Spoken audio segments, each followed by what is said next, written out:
сапырып коебуз деген азаматтар бар. Мына кечээ мен ушул жабык жыйындагы сүйлөгөн сөзүмдүн бир да сөзүн сыртка чыгарган жок. Эмнеге? Себеп ал сөздөр коркунучтуу сөздөр. Мен ошол жерде айттым мен. Душман деп мени саткандар калаар. Дуалга кадап аткандар калаар. Оюлган көрдүм түбүндө bir күн, элиме жетпей ойлорум калаар деп какшап кеткен биздин бабалар. Аларды дагы саткандар кыргыз болгон, аларды дагы дуалга такап аткандар кыргыз болгон. Мына ошентип мыктылардын мыктысын баарын кагып келип отуруп, мына азыр болот иним Теңиртоодон келип какша ырдап аткандай bir намыска жигитти, ер азамат, bir кылычка сап болчу азаматты таппай калганыбыздын бүтүндөй баары төшөктүн астында башын катып отургандардан, тугулгандардан тулпарлар чыкпай аткандыгы ушул. Баарын жалтак, баарын коркок. Мына ушундай калып келип койду.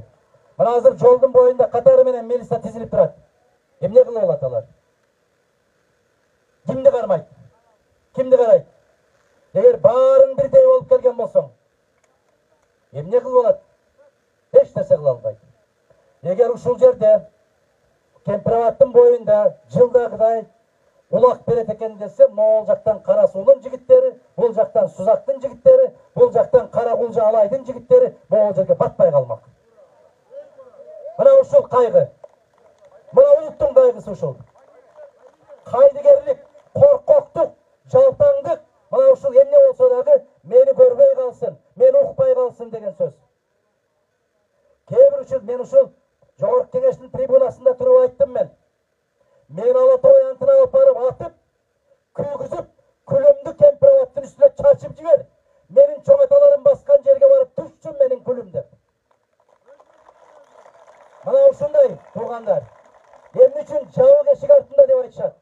Себеп титирейт, калтырайт, коркот. Чындык чыгып кетет деп титирешет. Мына бул жерде бүт баары документтер бизде бар. Мен кайталабайын, убакытты созбойын. 65 жылдан баштап баардык документтерди айтып келип, биздин бүгүн туу кылып көтөрөр бир документибиз бар. 75 жылы Кемпирабад курулушу боюнча Өзбекстан менен коюлган келишимдердин бүтүндөй баарын жокко чыксын деген чечими бар Кыргызстандын. Бүттү ошол закон. Андан беркисинде эч нерсе жок. Анан азыркылар айтат, Усубалиев күнөөлүү экен, Сүйүнбаев күнөөлүү экен, Разаков күнөөлүү экен. Алардын жасаган ишинин 1000-ден 1 жасай албайт азыркылар. Мен кечээ да айттым, аларга тил тийгизсин. Алар сага жооп бере албайт.